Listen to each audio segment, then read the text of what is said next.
So I'll give you a quick overview. I will start with what is BlackBerry OS 10, what are the components that it is made of. Then we'll look at ground zero, which is QNX 8. We'll look at examples of possible local privilege escalations, the remote attack surface, persistence on the device and monitoring facilities, as well as isolation that is called BlackBerry Balance in this scenario, and I'll present some quick conclusions. Okay, so first of all, traditionally BlackBerry OS from BlackBerry OS 4 to BlackBerry OS 7 has been running on some weird embedded operating system that is proprietary to RIM. On top of this operating system, you have a Java virtual machine, and all the applications that are running there are actually Java applications in a weird format. Now, without any exploits, there was no way to run native code on the old BlackBerries. This even held for malware. I think there was one example of BlackBerry malware that is documented somewhere in Saudi Arabia, and that actually was written in Java as well. So later on, RIM decided to add WebKit to stay competitive with other touch-based devices. This was when the Torch came out. And in order to do that, they had to add a POSIX layer to the platform, which looks really, really weird if you reverse engineer it and see how that is pieced together. So in Pwn to Own 2011, when we first attacked the BlackBerry, that was the thing that we went after because WebKit has a great attack surface, and this POSIX layer gave us the at-home feeling. I mean, you could have gone after other things as well, image parsing and other things, but this just was more convenient. And with BlackBerry OS 10, things have completely changed, and you're feeling even more at home now because RIM, or BlackBerry as they have called themselves now, have started using QNX as a foundation.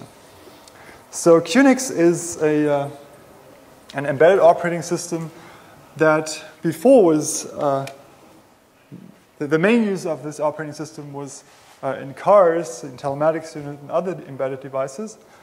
Then at some point they were bought by a company called Harman, and later they were bought by RIM. Now, for the smartphone environment, there's some significant augmentations to QNX. And on top of the kernel and the user land, you have a very weird mix of things running.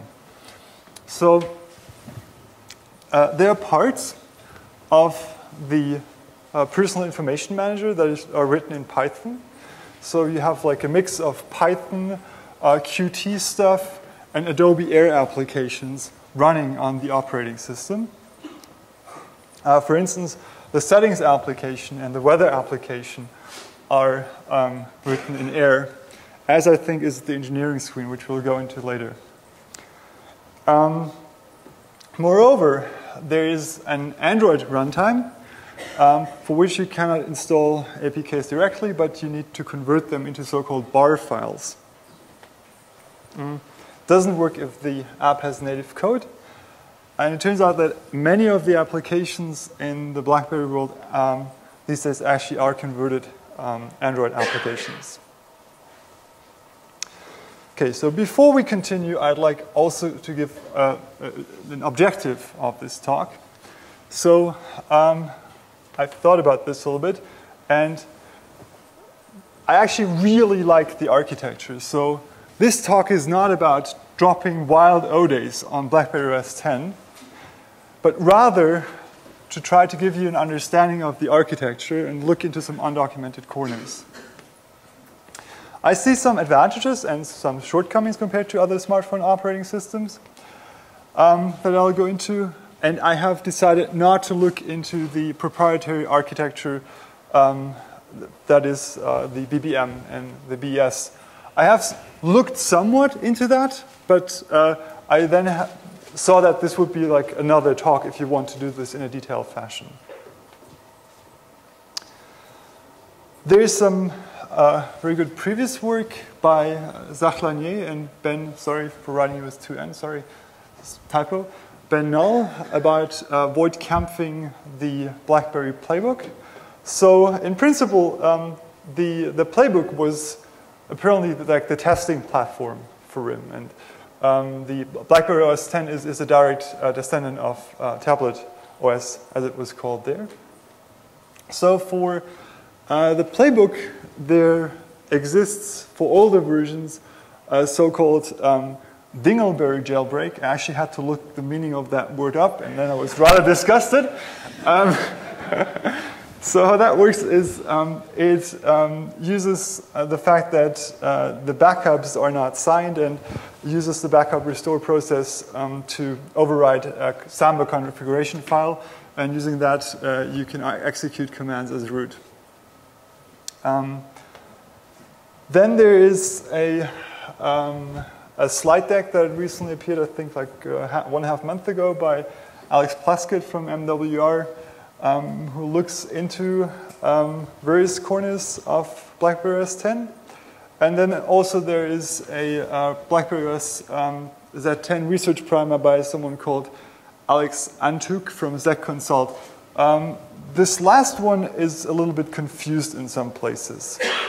I try not to rehash the information that these people have given, except where I need specific things to explain something. So like, if you want to know more, I urge you to look into these presentations and resources as well. Okay, so again, what's QNX? So QNX is a POSIX compliant microkernel. The last standalone release that you can download is version 6.5. And for tablet OS, version 6.6 and 7.0 are underlying, but these are not available outside of RIM as far as I understand.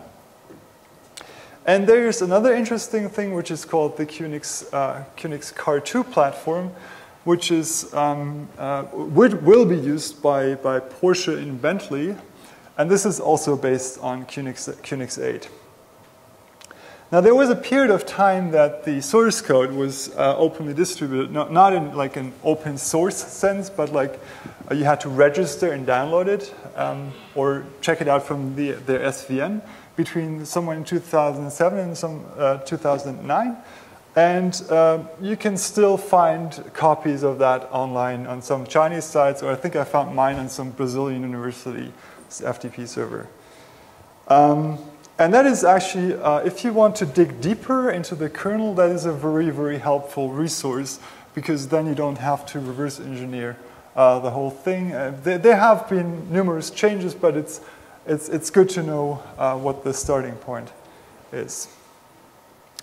So what are the responsibilities of this microkernel? This is very basic. So as microkernels work, they only have very basic functionality. So what this thing does is basically message passing, memory management, process management, and debug and tracing if you have instrumentation enabled. Oh, and process loading, of course. Now, device drivers, file systems, and networking are not in the kernel. All that runs as Userspace daemons. So if you look at it, you have this thing down there running in ring 0, and all of the things. I mean, these are just examples that will run on these phones. Of course, there's lots more things going on. But I think all of them except for the menu service run as root as well, which is kind of important. So they all run in Userspace. Then there's something that if you're used to POSIX operating systems but you've never seen QNX before, this will look weird for a second, but it's a very important mechanism in the system. This is the QNX persistent publish subscribe system, which basically gets mounted into root PPS, and this gives processes and threads on the system asynchronous communication abilities with persistence beyond reboots. So in QNX, the data that is stored here is usually binary. For QNX 8, in BlackBerryOS 10, they actually have JSON encoding all of that data. I think the same was the case in the playbook as well. So this is also a central storage for many system settings. Think of it also like kind of like a registry for some things as well. Here from the Windows world. Now, the really interesting thing is how they have solved the challenge of granting fine-grained permissions. So every smartphone operating system does this differently. Some don't do it really at all.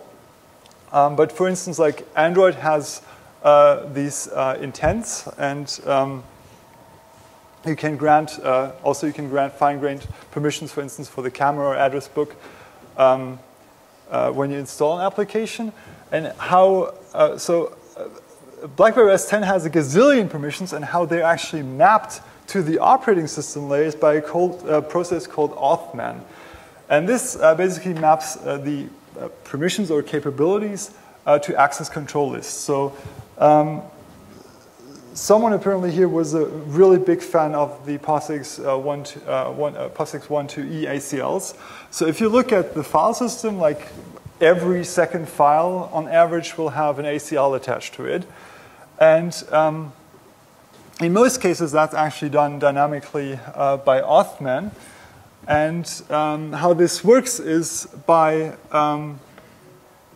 the application requesting permissions through a device, and authman granting them according to configuration files which are stored in etc authman.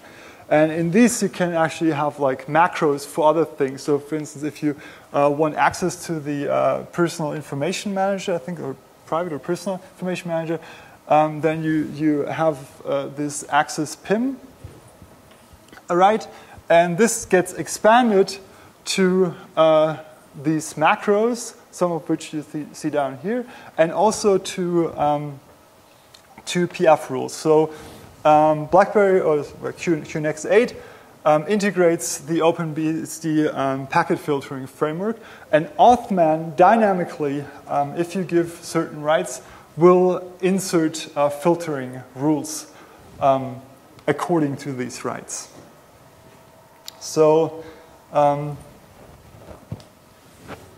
as you see, you get two new rules for localhost, and you get to access 2 files additionally. Okay, so the methodology for analysis. If you want to start out, you want to start out with something where you already have root, right?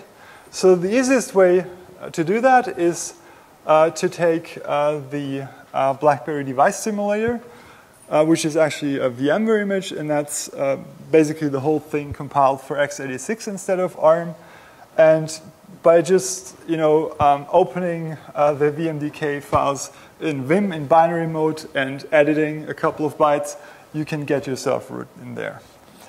Then there is so this tool didn't exist when I started, but now there is a tool called Sashezi, I think that's how it's pronounced, by some Crackberry forum member, xSasha. And with this, you can basically generate download URLs for the system and for the radio files for all of the different versions of BlackBerry OS 10, so all of the different carriers. So you just give it like an MCC and MNC, and then it gives you the URLs for that particular firmware, well, and the model, of course, because I mean there's several different models of these, and then there's the one with the two models with the keyboard. And the second step was to enable development mode on the device, and then you can log in as SSH as dev user.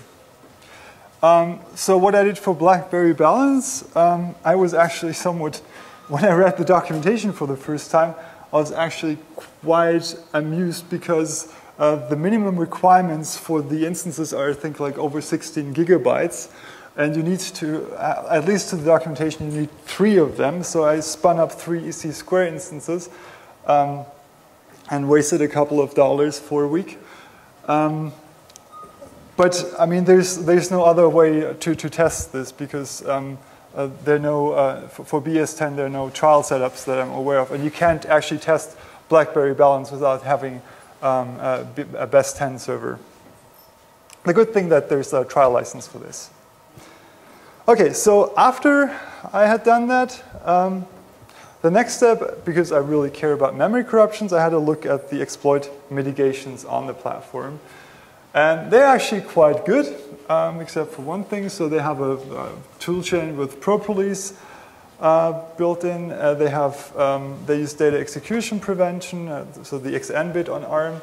They have full ASLR, so the system binaries are pi-linked. The toolchain also builds pi binaries by default, and they have full Ralvo on the ELF binaries.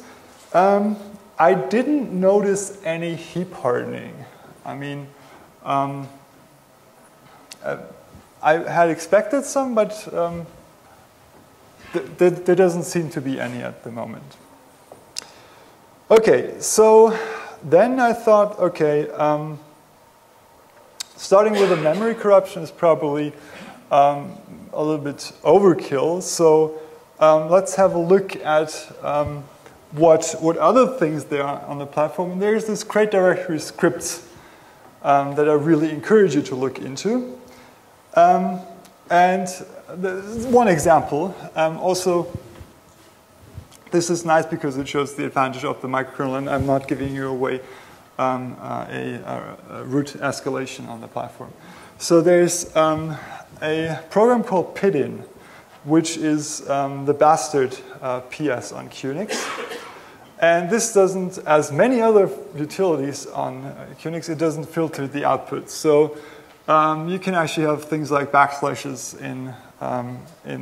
so you can have character returns and semicolons and shell meta characters and everything in the output. And there's like this script USB host. And this takes the output and it assumes a certain format, which of course doesn't work anymore if you have a program that contains a carriage return already. And using this, you can kill other processes running as USB manager.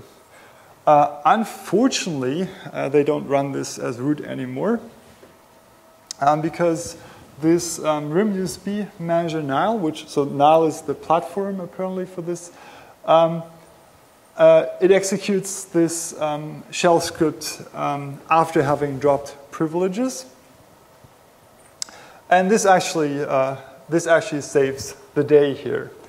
There are many, if you look at this directory, you will notice other similar things, and in some cases with greater potential than just killing processes. But what I started noticing was that from 10.0 to 10.1, RIM really seems to have realized that running so many things as root is not a good idea. And in each release you see that they take some away. And this really mitigates these kind of problems.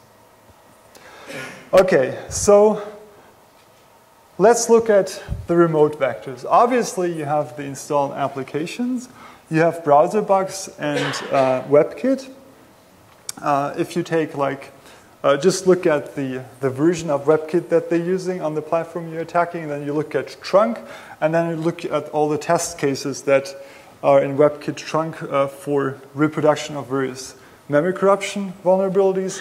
That way you can easily find something. And they work without problems on that platform. But you need another privilege escalation to make something with that. There is the media synchronization tool, which I found interesting. So this is called SyncLite. I find that particularly interesting because this is something for basically generating thumbnails of all different multimedia files that drop on your platform. And this runs in the background, and obviously it needs to parse those image files. That's another vector, and of course there are the direct vectors, IP version 4, and I was actually surprised that it also supports IPv6. Proximity-based, you of course have the cellular baseband, the Wi-Fi, processors in the Wi-Fi firmware, Bluetooth, and NFC as vectors. Now for IP, that's really interesting because I noticed several crashes in their IP stack, which I think in the year 2013 shouldn't happen anymore. I'm still investigating that. It seems to be IPv6 related, and it's totally unclear to me at the moment whether it's exploitable. But when I looked at that, for the first time I realized what the advantage of microkernels for the offensive side is. Namely, the networking services and the drivers will be restarted for you. So that makes exploitation a lot easier because it's not just a one-shot anymore. So if you screw up, you can try again. I have to warn you, though, you'll see this later. If you fool around with that, make sure that you're not logging everything to RIM. We'll talk about that in a bit. So for the baseband, there are different configurations of this Z10 available. I have looked at the other device, and the Z10 seems to be the only one where this is the case. And all of the handsets except of the STL100-1 use Qualcomm chips. But this STL100-1 uses an ST Ericsson Thor cellular chipset with a TI-OMAP application processor. I think this is because initially when they start developing the platform, they had these Dev Alpha devices, and they're all aware of this exact same chipset combination. And this actually runs the old Nokia stack that was bought by Renesas and licensed to Sony Ericsson. The problem is the baseband division of ST Ericsson now is defunct. They don't develop anymore. They kick out all their people. And this handset still is sold in Southeast Asia, the MENA region, and Turkey and Spain. From the baseband difficulty levels for an attacker, it's significantly easier to attack this one than to attack the Qualcomm chipsets, because as far as I'm aware, currently there are no published techniques for wrapping on hexagon. This is a typo again, because I was confused of the models. At the moment, I would advise to stay clear of the STL100-1. The difficulty levels of exploitation from the baseband side to the application side are a completely different story. I haven't looked into that, just like general observations on the baseband itself. From what I've seen, and I've heard people from RIM claim to me a different thing in the past, there don't seem to be any modifications of any significance from a security side to the baseband source that they have. So it matches really, if you bin diff the baseband binaries, it matches other vendors. Okay, now,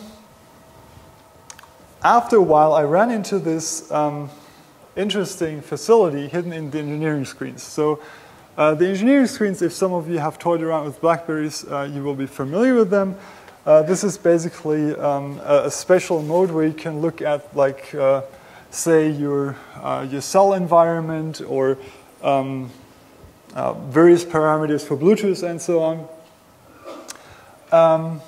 And for that, you need to have a code that is derived from the pin of the device, basically the hardware identifier, a time period that is translated to a long string, and then they use some secret that is derived, I think, from Doctor Who, with a SHA-1 MAC to generate, I think, an 8-digit number that you enter, and then you basically unlock this engineering screen. And I was very surprised when I looked at this engineering screen on this device that they have something called remote lock collection. And this is if you reverse engineer the services for that, you see that this is controlled through a PPS system QUIP. So I would have actually never looked into that, because in my notes I had this QUIP thing down as QNX instrumentation something services, which sounded totally uninteresting until I ran across this. And then you look at this remote lock collection, and it looks a little bit like the problem that Carrier IQ was in the past. You basically can capture screen, or in certain cases, screen captures can be made. They allow you not to notify you when these diagnostic events occur. You can have raw memory captures.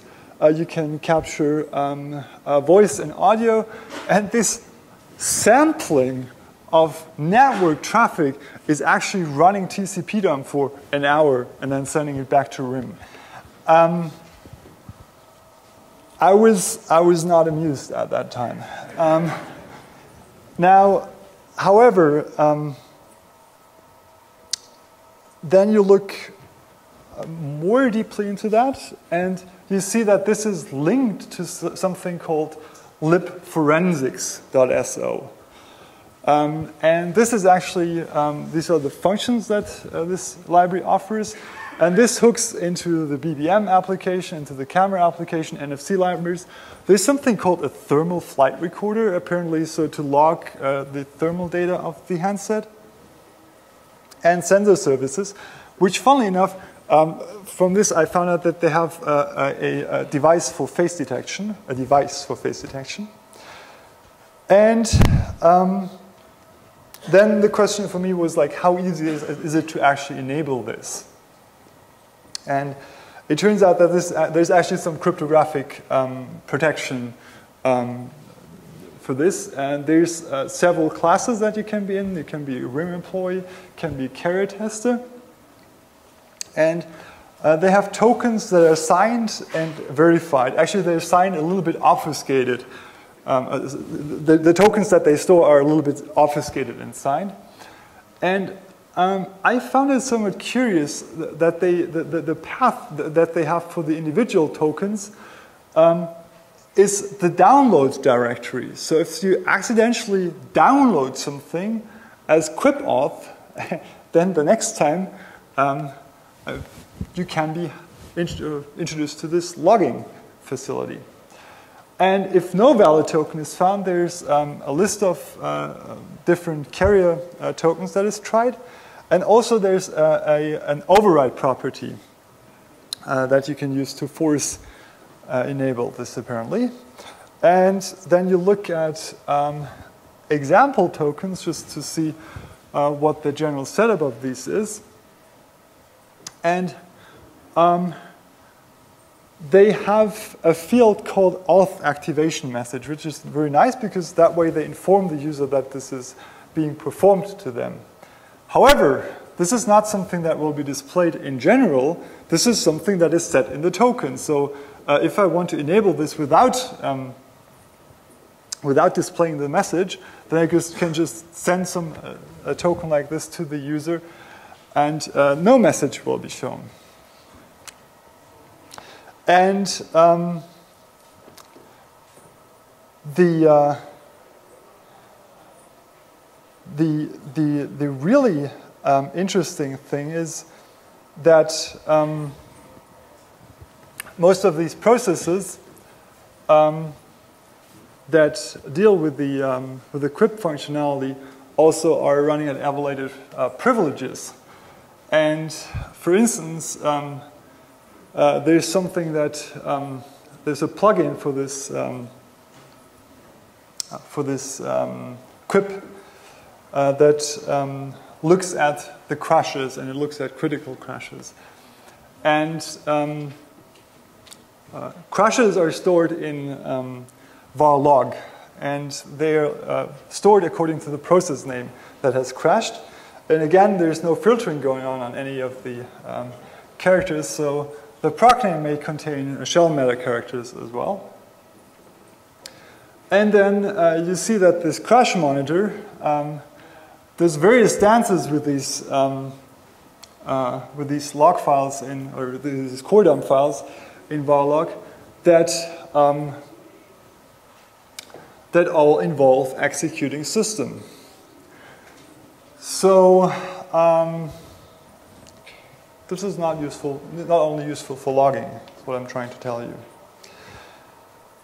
Okay, that was the fun part. Now let's talk about the more problematic part. Initially, I had strong hopes that persistence on the platform would be hard because the device is a trusted boot device. So the system binaries, when you boot up the device, will be verified according to a chain of trust. And there's actually a file for that for the bootloader to verify. However, if you compare the code verification that they claim to have, then you see that the code verification is not actually going on at the binary level. So it's not actually binaries that are verified for installed applications, but basically the code verification happens at install time of the application. So in some other presentations, people claim if you're a dev user, you can copy binaries to the system and execute them, but that's not true. If you're any user, you can copy binaries to the system and execute them. It's just you can't, unless you have some exploit, you can't install forged packages easily. But you can totally get binaries on the system that remain there, and then there's another trick that you need to do to get them executed after every boot. So persistence on BlackBerries at the moment is significantly easier to achieve than on last generation iOS devices, because on iOS the verification actually is on the page level of the binaries, right? So it's actually the loader and the kernel that work together. But it's somewhat, if not significantly better than for most Android phones, as you're probably aware of. Okay, last but not least, we'll have a look at BlackBerry Balance. And BlackBerry Balance is the solution that they have for separating your phone into two environments. They call this parameters or domains, depending where you look. And basically, you can have a personal parameter in which you have your Facebook, Twitter, whatever, all of your Angry Birds. And then you have an enterprise parameter, which is connected to your corporate network, where you have your corporate applications and your corporate email and so on.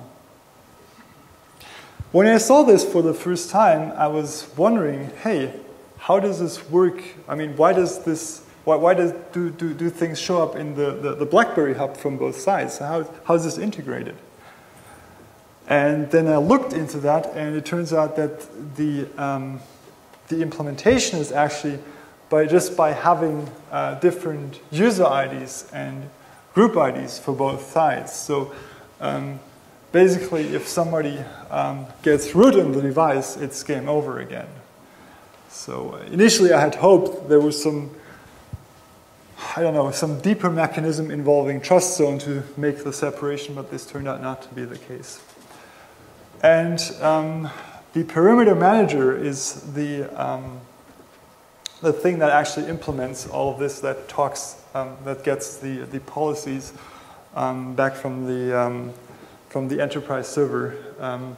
And this basically translates the security policies to things that are usable for the rest of the system, for instance, to authman configurations, and also allows for optional two-factor authentication with a smart card. But, I mean, really, if it's sufficient to root the device, I don't know why you need a smart card. You also have separate networking environments for both the enterprise and the personal perimeter, and encryption of both the personal and the enterprise data as possible. Now, the advantage of BlackBerry Balance is that it gives the administrators a lot of policies to force on the average user. So, for instance, he can disable a camera and stuff like that, or disallow things like Facebook. As a real security mechanism, I don't have very much faith in it at the moment, to be honest. Okay. Overall, however, I have to say that using a microkernel is much, much saner than getting bitten by kernel vulnerabilities in features that you don't use. I think there were several of these lately in various Android versions. However, the fact that the platform security fundamentally hinges on privilege escalation exploits not to be possible. I don't find that very comforting. And moreover, the fact that they don't have any other mechanisms to prevent that if somebody is able to escalate, that another failsafe mechanism kicks in. For instance, you could have something like a trusted MAC or trusted BSD where you restrict system calls. This I find somewhat discomforting. So the fact that the only way of sandboxing that they have is through user IDs and group IDs, but there's no finer granularity. This I find somewhat problematic. And with this, I'd like to close, and I'll answer questions. Yes? Is the only sandboxing protector what is called BlackBerry Balance?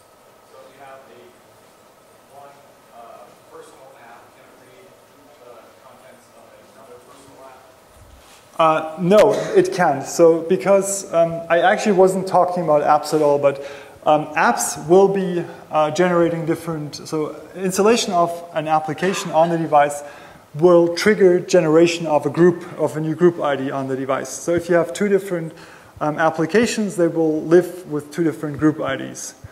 So the problems only arise if somebody gets root on the device.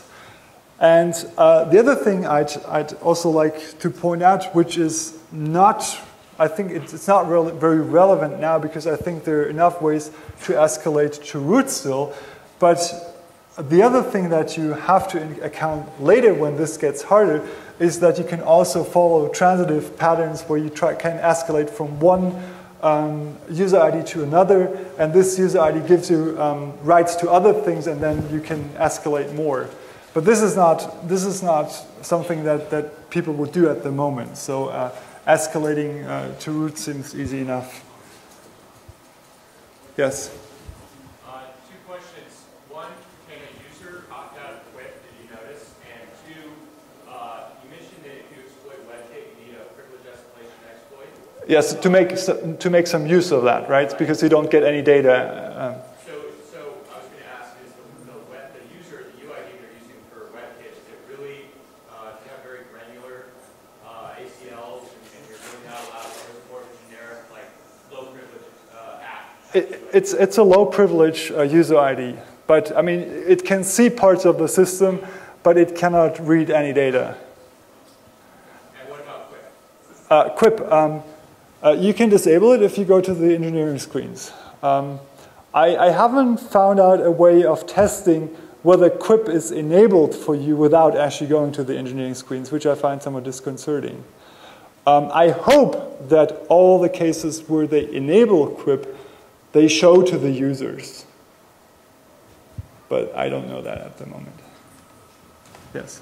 I want to ask another browser. So eventually it's WebKit based, but is there any isolation within the browser? Like tabs, different processing? Yes, I mean, so they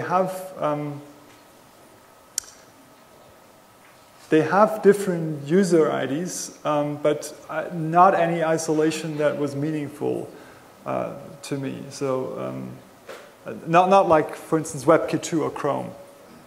So the isolation seems to be more from the logistic side of rendering things.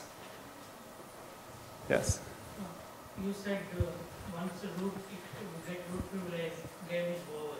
But how is the root detection mechanism in BlackBerry? Is it if you root the device, is BBOS server will immediately detect somebody rooted this device, or the root detection is not? I haven't seen anything, but I mean, once you root, the only thing that is protected from you is the kernel. And I haven't seen anything in the kernel that would try to do any kind of detection that the device is jailbroken, and I haven't seen any daemons that try to detect that. But if you have daemons, then you can easily defeat that. It would only be meaningful if you had this in the kernel. Yes? Do you have anything that indicates that Quip isn't off by default? No? Okay. Yes. Yeah. Yes.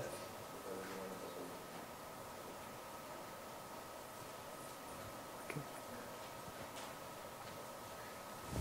For BlackBerry Balance, go back to encryption for a second. What I think I heard you saying is that the encryption separation between two parts of the device department. I'm sorry, I'm not able to hear that. Sorry. BlackBerry Balance, I think what I heard you say when you're talking about encryption basically is that there's no real separation cryptographically between the personal side of the device and the enterprise side of the device. So the encryption is really like one set of keys for the whole device, right? It's not separated out. No, so things are encrypted separately, yes? But the thing is, once you have root on the device, you can also get the keys for that. That's the problem. So they will use different encryption keys for the personal side versus the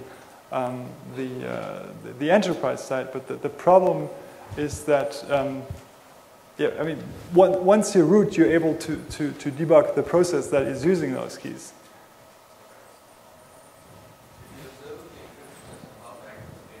See? Sorry, can you repeat the question, please? Yes? Honestly, I don't know. I haven't looked into that. But that's a good question, actually. Thank you. Yes? Do you know if and when QNX will come out as a standalone release? I don't know. I think people behind you would know that. So I actually have to say that I briefly looked at the encryption mechanisms of the platform. This is also why you don't see anything in my slides. The encryption mechanisms, they look perfectly fine from what I've seen. The problem I see more in the system security side. Have all the things from QNX come I haven't seen anything, no. But that would be interesting, yes. Okay. Any more questions? Sorry, so I've also just looked at BlackBerry for the short time, but I see what happens is that when you put it into developer mode, it does start kind of a web service that you can also get. And what I saw is obviously you can't just, if you go make a normal connection to it, get to it. And what I saw from taking the simulator and the binary, that it obviously there's some user agent that they look for.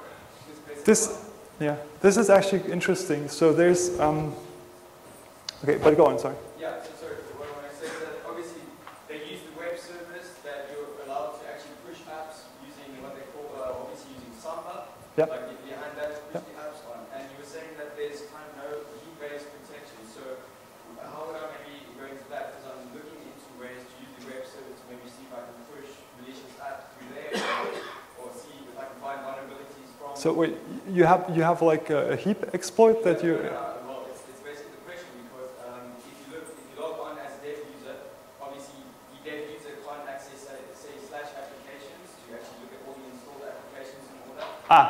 But sorry, and just if you push obviously the app through the web service through Samba, it obviously does get installed. So that does seem like a high level of privilege happening. Yes, correct.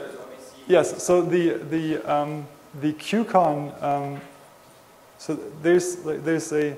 there's a couple of web servers that are running, and there's a daemon called QCon, which is responsible. And the QCon actually is running as root. If you SSH into the device, what happens is that QCon actually starts a thing called QCon door.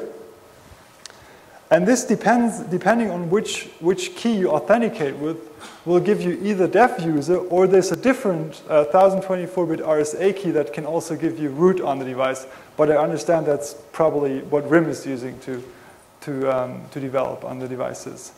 But that definitely is a service that is worth looking into. As for the web servers themselves, I noticed so some of them that are exposed are the so-called Bosodic HTTP server, and they were running as root in 10.0, but they're now running under their own user IDs in 10.1, and there's apparently a different mechanism to make that happen, what you described, when you push an application. But I mean, that's what I was saying before. Iteratively, they try to take privileges away from all high privilege daemons that are running on the device. Did I answer that question, or because I'm not sure, because I haven't gotten into the heap part, but I didn't quite see the relation as well. You mentioned that you didn't see any heap-based protection, so yeah, so basically, yeah, so what I was saying is like usually, no, well, not usually, but other operating systems these days have heap hardening mechanisms where they basically make heap metadata corruption harder, or where they have cookies for the pointers to make sure that people cannot easily screw with the allocation mechanism. But this I haven't seen on this platform. Yes? Other than the UID and UID separation, what is the time thing you think would make this better? What makes this better? What are the sandbox things do you think would make this better other than the UID UID? Well, so although the number of system calls on QNX is greatly limited compared to, say, Linux or any other more monolithic operating system, I still think it would be a good idea to restrict for things like a render process, like for WebKit, the things that it can do. So in principle, if you have a render process, the only thing that you need to do is you need to compute a little bit, you need to read input, you need to write output. So that's just 2 system calls for you after you've set everything up. So this is, for instance, the seccomp the idea of the seccomp sandbox under Linux. So something like this would be a good idea, or the more fine granular thing that you have with ACID Linux or with trusted BSD and trusted Mac, where you actually attach paths or objects to system calls and basically have policies that say, okay, if I execute this program, I will only allow this program to access this particular path space in only these system calls. Yes. Okay. More questions?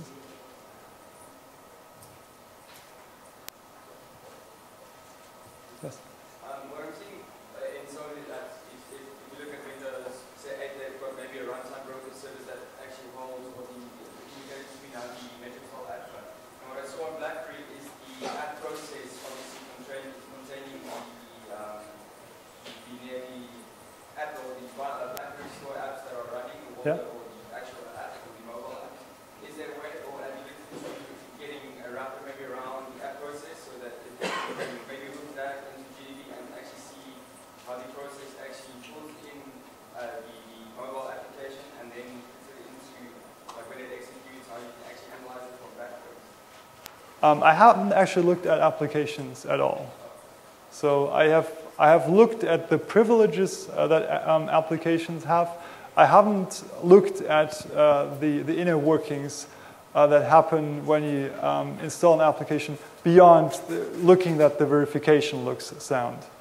So, but I understand. So you can. I think you can look at the void camping slide deck. They have done some looking into that. And I think, from what I know, most of that still is relevant. So Tablet OS and BlackBerry OS 10 are actually rather close still.